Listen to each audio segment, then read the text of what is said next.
여기 북한에서 충격적인 경험을 하고 탈출한 여성이 있습니다. 그녀는 북한의 엘리트 계층에 속해 있었지만 김정은 일가의 실상을 목격하고 더 이상 견딜 수 없어 목숨을 걸고 탈북을 결심했다고 합니다. 대체 그녀가 북한에서 어떤 경험을 했길래 모든 것을 버리고 탈출을 감행한 걸까요?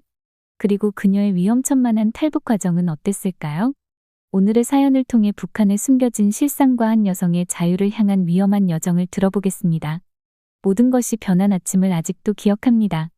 평양기술대학교로 걸어가는 길에 공기는 상쾌했고 얇은 서리가 땅을 덮고 있었습니다. 커다란 건물들이 앞에 보였고 그 위압적인 건축물들은 우리의 삶을 지배하는 권력을 항상 상기시켰습니다.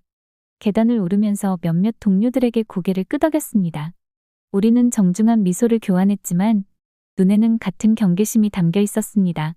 북한에서는 누가 지켜보고 듣고 있을지 절대 알 수 없으니까요. 안녕하세요, 류 교수님. 한 학생이 저를 불렀습니다. 저는 억지로 미소를 지으며 손을 흔들었습니다. 이 똑똑한 젊은이들이 우리나라가 제공할 수 있는 것보다 훨씬 더 많은 것을 받을 자격이 있다는 생각이 들었습니다. 사무실 안에서 저는 책상에 앉아 가족 사진을 바라봤습니다. 아버지와 할아버지가 군복을 입고 당당하게 서 있는 모습이 있었습니다. 그들은 김씨 왕조를 충실히 섬겼습니다. 하지만 밤늦게 제게 속삭여주던 그들의 이야기는 다른 이야기를 들려주었습니다. 진화야, 아버지가 한 번은 말씀하셨습니다. 목소리가 거의 속삭임처럼 낮았습니다. 백두 혈통은 그들이 주장하는 만큼 순수하지 않아. 왕실에는 많은 비밀이 있어. 그 위험한 생각들을 떨쳐내려고 머리를 흔들었습니다. 소프트웨어 엔지니어이자 교수로서 저는 엘리트 계층에 속해 있었습니다. 제 위치에 감사해야 했습니다. 하지만 깊은 곳에서는 매일 불만이 점점 커져갔습니다. 문을 두드리는 소리의 생각에서 깨어났습니다. 들어오세요. 제가 외쳤습니다. 깔끔한 유니폼을 입은 젊은 남자가 들어왔습니다. 김정은의 개인 경호원 중 한 명임을 알아차리고 심장이 뛰기 시작했습니다. 류진아 교수님, 그가 형식적으로 말했습니다. 위대한 지도자님께서 즉시 뵙기를 요청하십니다. 입이 바짝 말랐습니다. 김정은의 소환이라니? 이건 큰 영광일 수도 있지만 죽음의 선고일 수도 있었습니다. 북한에서는 이 두 가지가 종종 다르지 않았으니까요. 평양 거리를 지나면서 평범한 시민들이 하루를 보내는 모습을 지켜보았습니다. 그들은 피곤해 보였고 마른 모습이었습니다. 제가 일하는 잘 먹은 엘리트들과는 극명한 대조를 이뤘습니다. 그 불평등이 제 속을 뒤틀리게 했습니다. 경호원은 저를 지도자의 거처에 화려한 복도를 안내했습니다. 금장기구와 값비싼 예술 작품들이 우리를 둘러싸고 있었습니다. 수백만 명의 고통으로 사들인 것들이었습니다. 마침내 우리는 큰 사무실에 들어섰습니다. 김정은은 거대한 책상 뒤에 앉아 있었고 그의 아내 리설주는 그 옆에 서 있었습니다. 그들의 얼굴은 엄숙하고 읽을 수 없었습니다. 류동무, 김정은의 목소리가 조용한 방을 울렸습니다. 우리가 자네에게 중요한 임무를 맡기려 하네. 저는 깊이 고개를 숙이며 심장이 뛰었습니다. 조선민주주의인민공화국을 위해 봉사하겠습니다. 위대한 지도자님. 그는 만족스럽게 고개를 끄덕였습니다. 우리의 사랑하는 딸 김주애가 최고의 교육을 받아야 하네. 그녀에게 러시아어를 가르쳐서 미래의 지도자로서 준비시켜주게. 얼굴을 평정하게 유지하려고 애썼습니다. 모두가 김주애를 알고 있었습니다. 어린 나이에 버릇없이 자라난 공주. 그녀가 하인들에게 화를 내고 잔인하게 굴었다는 소문이 널리 퍼져 있었습니다. 이건 큰 영광입니다. 겨우 말했습니다. 리설주가 차가운 목소리로 말했습니다. 우리는 완벽함만을 기대합니다. 류 교수. 우리 딸의 성공은 우리나라의 미래에 중요합니다. 사무실을 떠나면서 마음이 복잡해졌습니다. 이 과제는 엄청난 기회이자 끔찍한 저주였습니다. 작은 실수 하나로 저와 제 가족 전체가 위험에 처할 수 있었습니다. 하지만 어쩌면, 정말 어쩌면 제가 변화를 만들 수 있을지도 모릅니다. 미래 지도자의 마음을 형성할 수 있다면 더 나은 북한을 만들 수 있을지도 모릅니다. 하지만 마음 깊은 곳에서는 진실을 알고 있었습니다. 시스템은 너무 부패했고 그 방식에 너무 깊이 뿌리박혀 있었습니다. 사무실로 돌아가는 길에 새로운 책임의 무게가 물리적인 힘처럼 저를 짓눌렀습니다. 이 순간이 내 인생을 영원히 바꿀 여정의 첫걸음이 될 것임을 그때는 알지 못했습니다. 북한 사회의 정점에서 자유를 향한 대담한 탈출로 이어질 여정. 하지만 지금으로서는 체제의 미래와의 첫 수업을 준비하고 어떻게든 살아남기를 바랄 수밖에 없었습니다. 저는 깊은 숨을 들이마시며 김씨 가문의 위험 있는 문 앞에 섰습니다. 경비원들이 의심스러운 눈빛으로 저를 바라보았지만 결국 통과시켜 주었습니다. 가슴이 두근거렸습니다. 북한 최고 지도자의 딸 김주혜와의 첫 러시아어 수업을 앞두고 있었기 때문입니다. 호화로운 서재에 들어서자 벨벳 소파에 누워 휴대폰을 만지작거리고 있는 어린 소녀가 보였습니다. 제가 깊이 고개를 숙였지만 그녀는 거의 쳐다보지도 않았습니다. 김주혜 씨, 만나 뵙게 되어 영광입니다. 저는 새로운 러시아어 교사인 류진아 교수입니다. 라고 정중하게 말했습니다. 그녀는 지루한 표정으로 저를 흘낏 보더니 말했습니다. 뭐든지요. 러시아어 배우고 싶지 않아요. 이건 정말 바보 같아요. 저는 간신히 침을 삼키며 침착함을 유지하려 노력했습니다. 러시아어는 국제관계에서 매우 중요한 언어입니다. 아버님께서도 미래의 역할을 대비하기 원하실 거예요. 주혜는 과장되게 눈을 굴리며 말했습니다. 우리 아버지는 최고 지도자야. 나는 아무것도 배울 필요 없어. 사람들이 내가 말하는 대로 할 거니까. 배에 응어리가 생기는 느낌이 들었습니다. 이런 태도를 가진 사람을 어떻게 가르쳐야 할까요? 그러나 시도해야 했습니다. 실패의 결과는 너무 두렵기 때문이었죠. 기본 인사말부터 시작해볼까요? 억지로 미소를 지으며 제안했습니다. 아, 진짜 싫어요. 주혜는 마지못해 앉으며 투덜댔습니다. 저는 안녕하세요. 어떻게 지내세요? 같은 간단한 문구부터 가르치기 시작했습니다. 그러나 몇 분마다 주혜는 휴대폰에 정신이 팔리거나 지루하다고 불평했습니다. 이거 너무 어려워요. 그녀는 겨우 15분도 지나지 않아 투덜거렸습니다. 이제 그만하고 싶어요. 우리는 이제 막 시작했을 뿐인데요. 부드럽게 말했습니다. 다른 접근 방식을 시도해 볼까요? 러시아어 노래나 게임 같은 것은 어떠세요? 아니, 주혜가 소리쳤고 저는 놀랐습니다. 그만하라고 했잖아요. 내가 뭔데 나한테 이래라 저래라 하는 거야? 내 아버지가 누군지 알아? 얼굴에서 피가 가시는 것을 느꼈습니다.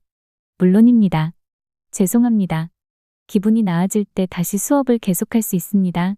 그 순간 문이 벌컥 열렸습니다. 김정은이 직접 들어오고 뒤이어 리설주 여사가 들어왔습니다. 저는 즉시 깊이 고개를 숙이며 약간 떨었습니다. 이게 다 무슨 소란이야? 김정은이 물었습니다.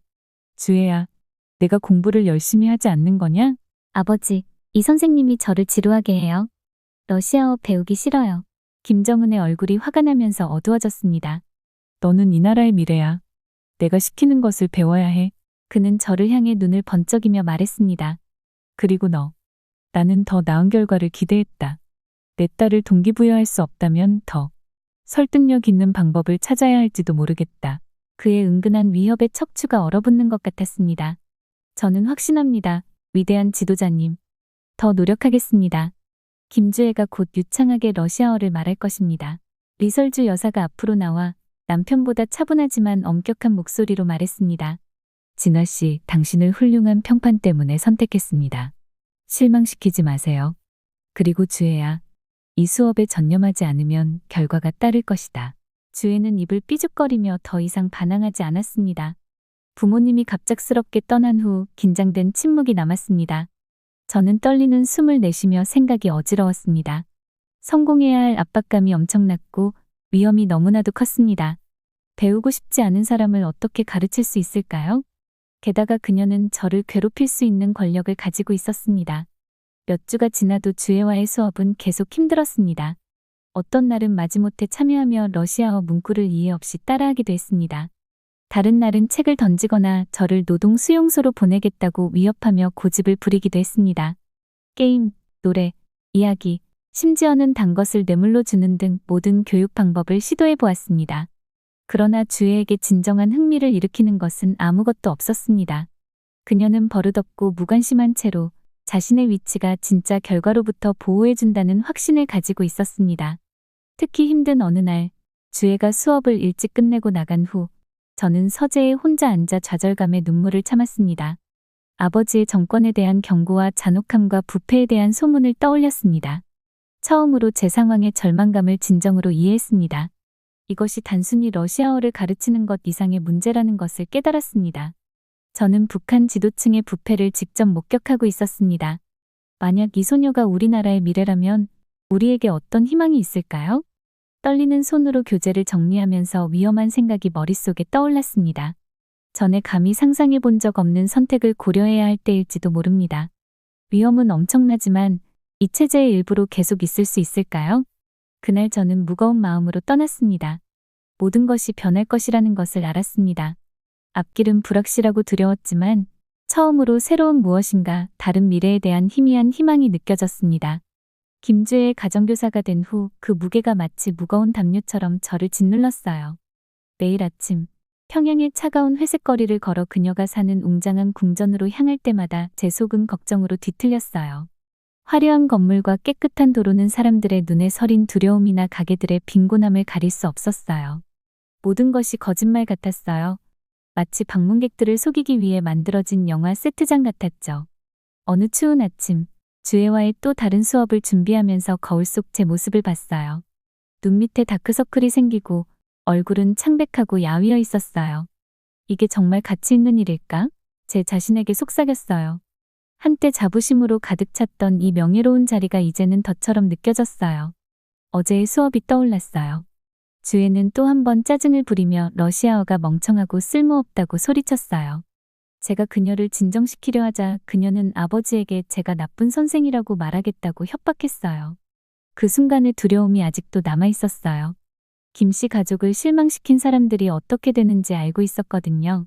그들은 사라졌고 다시는 볼 수 없었어요. 교재를 모으면서 손이 약간 떨렸어요. 깊은 숨을 들이쉬며 자신을 진정시키려 했어요. 너는 할 수 있어. 스스로에게 말했어요. 그저 또 하루를 버티는 거야. 하지만 속으로는 제가 스스로에게 거짓말하고 있다는 것을 알고 있었어요. 매일이 전보다 더 위험하게 느껴졌어요. 궁전으로 가는 길에 중앙 광장을 지났어요. 큰 화면에 선전 영상이 나왔어요.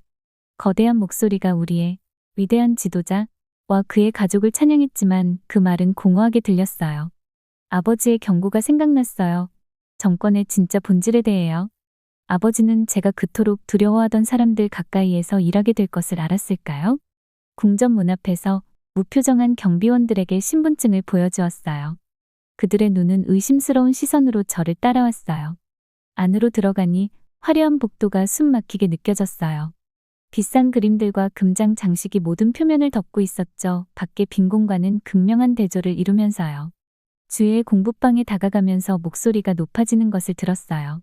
심장이 두근거렸어요. 문틈 사이로 보니 과학을 가르치는 박 선생님이 김정은에게 꾸지람을 듣고 있었어요. 지도자의 얼굴은 분노로 붉게 물들어 있었고, 너는 감히 내 딸의 지능을 의심하는 거냐? 우리가 누군지 알아? 라고 소리치고 있었어요. 박 선생님은 떨며 계속 고개를 숙였어요. 죄송합니다. 위대한 지도자님. 무례할 뜻은 없었습니다. 그저 그녀가 잠재력을 최대한 발휘하도록 도우려 했을 뿐입니다. 김정은의 눈이 위험하게 빛났어요. 경비. 2명의 군복 입은 남자가 즉시 나타났어요. 이 바보를 끌고 가라. 김씨 가족을 제대로 섬기는 법을 다시 교육받아야 한다. 피가 얼어붙는 것 같았어요. 박 선생님이 자비를 구하며 끌려가는 모습을 보면서요. 재교육, 이 무엇을 의미하는지 알고 있었어요. 박 선생님은 아마 다시는 볼 수 없을 거예요. 떨리는 손으로 가까운 벽감에 몸을 숨겼어요. 두근거리는 심장을 진정시키려 애쓰며요. 이것은 내일일 수도 있어요. 한마디라도 잘못하면 나도 박 선생님처럼 사라질 수 있어요. 현실이 파도처럼 밀려왔어요. 나는 여기에 안전하지 않아요. 아무도 안전하지 않아요. 그날 밤 잠을 이룰 수 없었어요. 뒤척이며 박 선생님과의 장면이 머릿속에서 반복되었어요. 결국 잠이 들었을 때 악몽 속에서 어두운 복도를 쫓기며 한 걸음 차이로 잡히는 장면이 계속 나왔어요. 새벽 첫빛이 커튼 사이로 비칠 때 식은땀을 흘리며 깨어났어요. 숨을 고르며 누워있는데 옷장 뒤에 숨겨둔 작은 상자가 눈에 들어왔어요. 떨리는 손으로 그것을 꺼내 열었어요. 그 안에는 몇 달 전 남한으로 탈출한 옛 친구 민수가 보낸 편지가 있었어요. 민수의 글을 다시 읽었어요. 그는 제가 상상할 수 없는 자유로운 삶을 묘사했어요. 두려움 없이 자신의 생각을 말할 수 있고, 삶의 길을 스스로 선택할 수 있고, 전 세계의 정보를 접할 수 있는 그런 삶이요. 마치 동화 같았어요. 하지만 글을 읽으면서 가슴속에 희망의 불꽃이 타올랐어요. 다른 길이 있었어요. 더 나은 삶이 가능했어요. 그 생각은 저를 흥분시키면서도 두렵게 만들었어요. 떠난다는 것은 제가 알고 있는 모든 것을 버리고 생명을 걸고 아마도 가족을 위험에 빠뜨릴 수도 있는 일이었어요. 하지만 남아있다는 것은 계속해서 두려움 속에 살고 제 가치를 타협하며 박 선생님처럼 될 가능성을 감수하는 것이었어요. 침대에 앉아 편지를 손에 쥔 채 해가 높이 떠오르는 것을 보았어요. 제 인생을 영원히 바꿀 결정을 앞두고 있었어요. 더 나은 삶을 추구하라는 부름은 시간이 지날수록 강해졌어요. 하지만 제가 그 부름에 응할 용기를 찾을 수 있을까요? 또 다른 하루를 준비하면서 이 느낌을 더 이상 무시할 수 없다는 것을 알았어요. 무언가 변화해야 했어요. 이렇게 계속 살 수는 없었어요. 두려움과 거짓의 세계에 갇혀 언제나 재앙의 한 걸음 앞에서요. 진정한 자유를 위한 기회를 잡기 위해 모든 것을 걸어야 할 때가 온 것 같았어요. 더 이상 여기 있을 수 없어. 라고 스스로에게 속삭였어요. 그 결정은 두렵기도 했지만 해방감도 느끼게 했죠. 탈북이 쉽지 않을 거란 건 알고 있었어요. 시도했다가 실패한 사람들의 이야기를 들었으니까요. 그들은 감옥에 갇히거나 그보다 더한 일을 당했어요. 하지만 북한에 남아있는 건 두려움 속에서 사는 걸 계속 의미했어요. 김주혜가 자라서 많은 사람들의 삶을 망가뜨릴지도 모를 리더가 되는 걸 지켜보며요. 그 다음 주는 비밀리에 계획을 세우는 데 보냈어요. 틈틈이 가장 안전한 국경을 넘는 경로를 찾았죠. 지도를 공부하고 경비 일정표를 외우고 필수품만 담은 작은 가방을 쌌어요. 도망치기로 한 전날 밤 잠을 잘 수가 없었어요. 모든 게 잘못될 수도 있다는 생각이 머릿속을 떠나지 않았어요. 만약 잡히면 어쩌지? 가족은 어떻게 될까? 하지만 대안은 생각하기도 싫었어요. 북한에 남아서 계속 두려움과 억압 속에서 사는 건 절대 싫었어요. 시도해봐야 한다는 걸 알았죠. 동이 트기 전 아파트를 나섰어요. 심장이 너무 빨리 뛰어서 누군가 들을 것 같았어요. 평양의 거리는 조용했고 몇몇 일은 아침을 시작하는 사람들만 보였어요. 최대한 자연스럽게 보이려고 고개를 숙였어요. 도시 외곽에 다다랐을 때 평소보다 많은 군인들이 보였어요. 손바닥에 땀이 나고 돌아가고 싶은 충동을 억눌렀어요. 계속 걸어. 라고 스스로에게 말했어요. 그냥 자연스럽게 행동해. 아무 일 없이 기차역에 도착했어요. 기차를 타고 중국 국경 근처 도시로 가서 도보로 국경을 넘는 게 계획이었어요. 떨리는 손으로 표를 사면서 점원이 수상한 점을 눈치채지 않길 기도했어요. 기차 여행은 끝이 없는 것 같았어요. 군인이 객실을 지날 때마다 숨을 죽이고 그들이 나를 잡으러 오는 것만 같았어요. 하지만 그들은 항상 그냥 지나쳤어요. 국경 지역에 가까워지자 풍경이 변했어요. 평양의 깔끔한 건물들이 작은 마을로 그리고 농촌으로 바뀌었어요. 이게 고향을 마지막으로 보는 것일 수도 있다고 생각하며 모든 걸 기억하려고 했어요. 기차가 드디어 멈췄을 때 플랫폼에 내렸어요. 다리가 너무 떨려서 힘이 빠졌어요. 국경은 아직 멀었지만 그 존재가 나를 압도했어요. 외운 경로를 따라 걷기 시작했어요. 시골은 아름다웠어요. 구름과 울창한 숲이 펼쳐져 있었어요. 다른 상황이었다면 하이킹을 즐겼을지도 몰라요. 하지만 부스럭거리는 소리마다 군인이나 경비견이 나를 쫓는 것 같아서 깜짝 놀랐어요. 해가 지기 시작할 때 드디어 보였어요. 북한과 중국의 경계를 표시하는 두만강. 자유가 코앞에 있는 것 같았어요. 하지만 건너는 게 쉽지 않을 거란 걸 알았어요. 멀리서 순찰 보트가 보였고 강둑을 지키는 경비병들이 있을 거란 걸 알았어요. 어둠이 완전히 내려앉기를 기다리며 덤불 속에 숨었어요. 시간이 너무 더디게 흘러갔어요. 힘을 유지하려고 가져온 음식을 조금 먹었어요. 긴 여행으로 온몸이 아팠지만 쉴 수 없었어요. 아직은 아니었어요. 달이 하늘 높이 떠오르자 움직이기 시작했어요. 강둑으로 내려가며 어둠 속에서 움직임을 감지하려 눈을 부릅떴어요. 물은 차갑고 무서웠지만 이게 유일한 탈출구였어요. 깊이 숨을 들이마시고 물속으로 들어갔어요. 차가운 물의 충격에 숨이 막힐 뻔했어요. 소리를 내지 않으려고 입술을 깨물었어요. 조금이라도 소리가 나면 발각될 테니까요. 강을 반쯤 건넜을 때 강둑에서 누군가 소리쳤어요. 피가 얼어붙는 것 같았어요. 그들이 나를 발견한 거였어요. 헤엄쳐. 머릿속에서 소리쳤어요. 목숨 걸고 헤엄쳐. 더 이상 몰래 움직일 생각은 하지 않았어요. 물을 거칠게 헤치고 나아갔어요. 총알이 주위에 떨어졌지만 기적적으로 하나도 맞지 않았어요. 마지막 힘을 다해 강둑에 몸을 끌어올렸어요. 중국에 도착했어요. 나는 자유로워졌어요.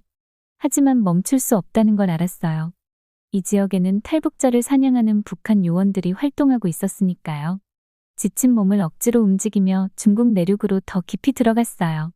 새벽이 밝아올 때쯤 드디어 나무 뒤에 몸을 숨기고 쓰러질 수 있었어요. 몸은 흠뻑 젖고 지치고 두려웠어요. 하지만 처음으로 자유를 느꼈어요. 오랫동안 고향이라 부르던 북한을 돌아봤어요. 가족, 친구, 모든 걸 떠올리며 눈물이 차올랐어요. 하지만 동시에 희망이 솟아올랐어요. 이건 내 여정의 시작일 뿐이었어요. 한국과 새로운 삶이 기다리고 있었어요. 그 생각에 다시 일어섰어요.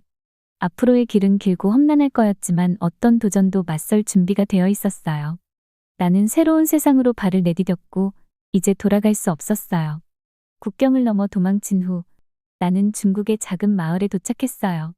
지친 몸과 배고픔, 두려움이 엄습했죠. 작은 소리에도 깜짝 놀라며 북한 요원들이 날 찾을까봐 겁먹었어요. 하지만 여기 오래 있을 수 없었기에 계속 움직여야 했어요. 며칠 동안 밤에만 이동하고 낮에는 숨었어요. 먹을 수 있는 건 뭐든 먹었죠. 베리, 뿌리, 심지어 곤충까지도요. 옷은 찢기고 더러워졌고 예전에 존경받던 교수의 모습은 온데간데 없었어요. 하지만 상관없었어요. 오직 남한에 도착하는 것만이 중요했으니까요. 마침내 몇 주가 지난 후 날 도와줄 수 있다는 사람들과 접촉하게 됐어요. 그들은 북한 탈북자들이 남한에 도달할 수 있도록 돕는 지하 조직의 일원이었죠. 처음엔 그들을 믿기 두려웠지만 다른 선택이 없었어요. 그들은 나를 안전한 집으로 데려가서 며칠 만에 처음으로 제대로 된 음식을 먹게 해줬어요. 밥 한 그릇을 허겁지겁 먹고 있는데 한 친절해 보이는 남자가 방에 들어왔어요. 그는 자신을 남한의 기자인 박민수라고 소개했어요. 북한 탈북자들을 돕고 있습니다. 당신이 안전하게 남한에 도착할 수 있도록 도와드릴게요. 그의 말을 듣고 안도의 물결이 밀려왔어요. 어쩌면 정말로 남한에 갈 수 있을지도 모른다는 생각이 들었죠. 다음 며칠 동안 우리는 여정을 준비하며 많은 이야기를 나눴어요. 민수는 북한에서의 내 삶에 대해 궁금해했어요. 특히 김씨 일가와의 경험에 대해요. 나는 대학에서 가르치던 일, 김주혜를 가르치던 일, 그리고 정권에 대한 점점 커지는 환멸에 대해 모두 이야기했어요. 모든 걸 두고 떠나는 게 힘들었겠네요. 어느 저녁 민수가 부드럽게 말했어요. 나는 목이 메어 고개를 끄덕였어요. 그랬어요.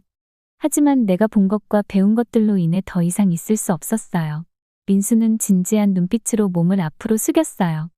진아 씨, 당신이 하는 일은 정말 용감한 일이에요. 남한에 도착하면 쉽지 않을 거예요.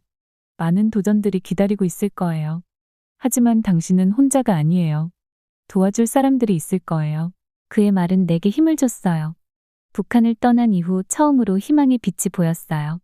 우리가 떠날 준비를 할 때 민수는 내게 옷과 배낭을 줬어요. 이걸 입으면 더 잘 어울릴 거예요.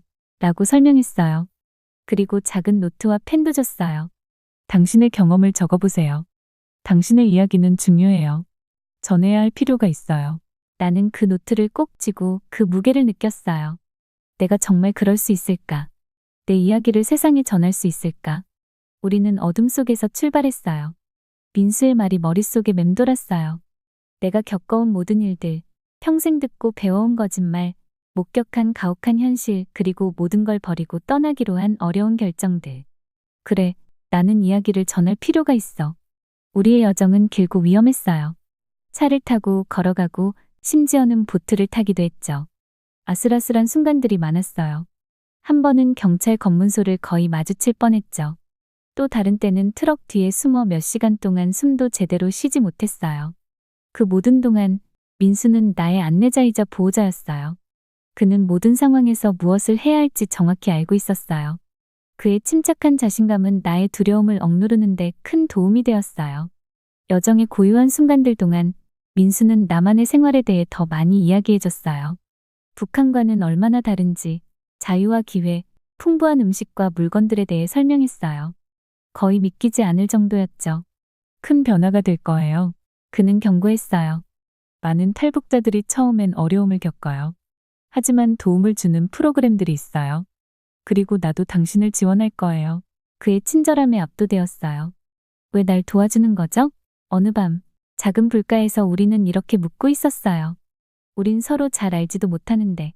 민수는 잠시 조용하더니 말했어요. 모든 사람은 자유를 누릴 자격이 있어요. 진아 씨. 그리고 언젠가 한국이 다시 통일될 날이 올 거라고 믿어요. 그때가 되면 당신 같은 사람들이 필요할 거예요. 양쪽을 모두 이해하는 사람들 말이에요. 그의 말은 내게 목적의식을 심어줬어요. 어쩌면 내 경험이 남과 북을 이어주는 다리가 될 수 있을지도 몰라요. 어쩌면 내가 변화를 만들 수 있을지도 몰라요. 남한 국경에 가까워지면서 흥분과 두려움이 교차했어요. 새로운 삶은 어떤 모습일까? 적응할 수 있을까? 만약 실패하면 어쩌지? 하지만 내가 여기까지 오기 위해 겪었던 모든 것을 생각했어요. 북한에 남아있는 사람들, 여전히 억압 속에 갇혀있는 사람들, 김주애와 북한의 암울한 미래. 깊은 숨을 들이쉬고 어깨를 폈어요. 다가오는 도전들에 맞설 준비가 됐어요. 민수의 도움과 나의 결단력으로 남한에서 새로운 삶을 시작할 거예요. 언젠가, 어떻게든 내가 두고 온 사람들을 도울 방법을 찾을 거예요. 국경을 넘기 직전, 민수가 마지막으로 내 손을 꼭 잡았어요. 기억하세요, 진아 씨. 그는 말했어요. 당신은 단순히 자유를 향해 탈출하는 것이 아니라 새로운 여정을 시작하는 거예요. 진정한 모험은 이제부터예요. 나는 용기의 물결을 느끼며 고개를 끄덕였어요. 그는 맞았어요. 이것은 끝이 아니라 새로운 시작이에요. 그리고 나는 그것을 정면으로 맞설 준비가 되어 있었어요. 서울에 도착했을 때 제 심장은 두근거렸습니다. 분주한 인천국제공항은 제가 북한에서 본 조용하고 통제된 공항과는 완전히 달랐습니다. 밝은 화면들이 광고와 항공편 정보를 번쩍였고 전 세계에서 온 사람들이 제가 한 번도 들어본 적 없는 언어로 빠르게 지나갔습니다. 다양한 얼굴, 옷, 짐의 수가 너무 많아 압도당할 것 같았습니다. 진아야, 깊게 숨 쉬자 라고 스스로를 다독였습니다. 여기까지 왔잖아. 깔끔한 유니폼을 입은 친절해 보이는 한 여성이 다가왔습니다. 류씨 맞으시죠? 그녀가 한국어로 물었습니다. 저는 아직 말을 해야 할지 확신하지 못한 채 고개를 끄덕였습니다. 대한민국에 오신 걸 환영합니다. 제가 입국 절차를 도와드릴게요. 걷는 동안 저는 주변 모든 것을 쳐다보지 않을 수 없었습니다. 복도에는 화려한 간식과 반짝이는 전자제품을 파는 가게들이 줄지어 있었습니다. 공기는 커피와 향수 냄새로 가득 차 있었고 이는 제가 거의 접해본 적이 없는 향기였습니다. 저는 마치 다른 세상에 온 듯한 기분이 들었습니다. 입국 절차는 길었지만 상상했던 것만큼 무섭지는 않았습니다. 그들은 저에게 북한에서의 삶과 탈북 이유에 대해 많은 질문을 했습니다. 저는 때때로 떨리는 목소리로 위험을 떠올리며 진실하게 대답했습니다. 당신은 정말 용감하네요. 담당 직원이 부드럽게 미소 지으며 말했습니다. 여기 안전하게 오셔서 다행이에요.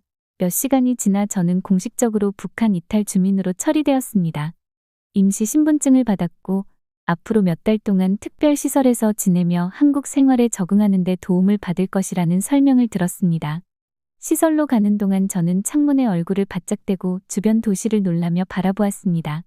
높은 고층 빌딩들이 하늘로 치솟아 햇빛을 받아 반짝였고 색색의 자동차들이 넓고 매끄러운 도로를 빠르게 지나갔습니다. 어디를 봐도 밝은 이미지와 낯선 브랜드로 가득 찬 간판과 광고판들이 있었습니다. 여기는 항상 이렇게 활기찬가요? 제가 운전사에게 물었습니다. 그는 웃으며 대답했습니다. 거의 그렇죠. 서울은 정말 잠들지 않아요. 곧 익숙해질 거예요. 저는 확신이 없었습니다. 모든 것이 너무 낯설고 압도적이었습니다. 탈북을 결심한 이후 처음으로 고향에 대한 그리움이 밀려왔습니다. 적어도 북한에서는 모든 것이 어떻게 돌아가는지 알고 있었습니다. 여기서는 완전히 길을 잃은 기분이 들었습니다. 통합시설은 도시 외곽에 있는 평범하지만 깨끗한 건물이었습니다. 작은 방에 정착하면서 모든 일들을 처리하려고 애썼습니다. 일주일 전만 해도 저는 평양에 있으면서 매일 두려움 속에 살았는데 이제 저는 자유로워졌지만 그 자유는 또 다른 방식으로 두려웠습니다. 다음 몇 달은 수업과 상담 세션으로 정신없이 지나갔습니다. 우리는 한국 사회, 문화, 정부에 대해 배웠습니다.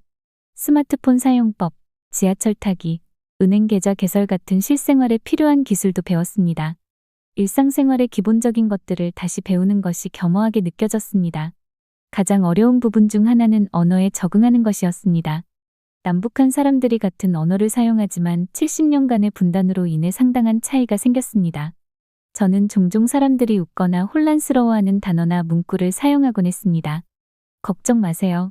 저의 언어 선생님이 안심시켜 주었습니다. 처음에는 누구나 어려움을 겪어요. 계속 연습하다 보면 잘하게 될 거예요. 천천히 하지만 확실하게 저는 적응하기 시작했습니다. 다른 탈북자들과 친구가 되어 우리의 공통된 경험에서 위로를 찾았습니다. 우리는 밤늦게까지 새로운 음식이나 최신 기술에 대해 이야기하며 놀라워하곤 했습니다. 옷을 세탁해주는 기계가 있다는 거 믿을 수 있어? 어느 날 밤 제 친구 선미가 외쳤습니다. 그리고 그것들이 건조도 시켜준대. 저는 세탁기를 처음 봤을 때의 놀라움을 떠올리며 웃었습니다. 마치 마법 같지 않니? 가끔은 내가 미래로 여행 온 것 같아. 몇 주가 지나자 저희 자신감은 점점 커졌습니다. 저는 혼자서 서울을 탐험하기 시작했고 분주한 거리와 조용한 공원을 돌아다녔습니다. 매일 새로운 발견이 있었습니다. 버블티의 달콤함, 대중교통의 편리함, 한 번도 읽어본 적 없는 책들로 가득한 서점을 둘러보는 기쁨 등. 하지만 모든 것이 쉬운 것은 아니었습니다. 그리움이 밀려오는 밤도 있었고 가족과 익숙한 옛 생활이 그리워질 때도 있었습니다. 서울의 끊임없는 소음과 활동이 가끔은 답답하게 느껴지기도 했습니다. 많은 사람들이 저를 친절하게 대해주었지만 몇몇 남한 사람들로부터는 편견과 오해를 겪기도 했습니다. 너희 나라로 돌아가. 어느 날 밤 집으로 걸어가던 중 술 취한 한 남자가 소리쳤습니다. 그의 말은 상처가 되었고 제가 항상 외부인으로 여겨질 것이라는 것을 상기시켜 주었습니다. 하지만 부정적인 경험마다 더 많은 긍정적인 경험이 있었습니다. 지하철에서 길을 잃었을 때 저를 도와준 노부인처럼 복잡한 지도를 잃는 방법을 친절하게 설명해 준 분. 컴퓨터 과학에 관심이 있다는 이야기를 듣고 저를 스터디 그룹에 초대한 대학생들처럼. 통합시설에서의 시간이 끝날 무렵 저는 다음 단계에 대한 설렘과 불안이 뒤섞인 기분이었습니다. 많은 것을 배웠지만 아직 발견해야 할 것이 많았습니다. 진아 씨, 정말 큰 진전을 이루셨어요. 상담사가 마지막 세션에서 저에게 말했습니다. 적응하는 데는 시간이 걸려요. 자신에게 인내심을 가지세요. 저는 그녀의 격려에 감사하며 고개를 끄덕였습니다. 쉽지는 않을 거라는 걸 알아요. 제가 말했습니다. 하지만 제 인생에서 처음으로 진정한 미래가 생긴 것 같아요. 앞으로 어떤 일이 닥치든 준비되어 있어요. 몇 가지 소지품을 챙기면서 저는 제가 얼마나 먼 길을 왔는지 생각했습니다. 북한의 억압적인 정권에서 벗어나 활기차고 혼란스러운 남한의 자유로 저는 더 이상 단순히 생존하는 것이 아니라 진정한 삶을 시작하고 있었습니다. 깊은 숨을 들이쉬며 저는 시설을 나서며 이 낯설고 멋진 새로운 세계에서 저를 기다리고 있는 도전과 기회를 마주할 준비가 되어 있었습니다.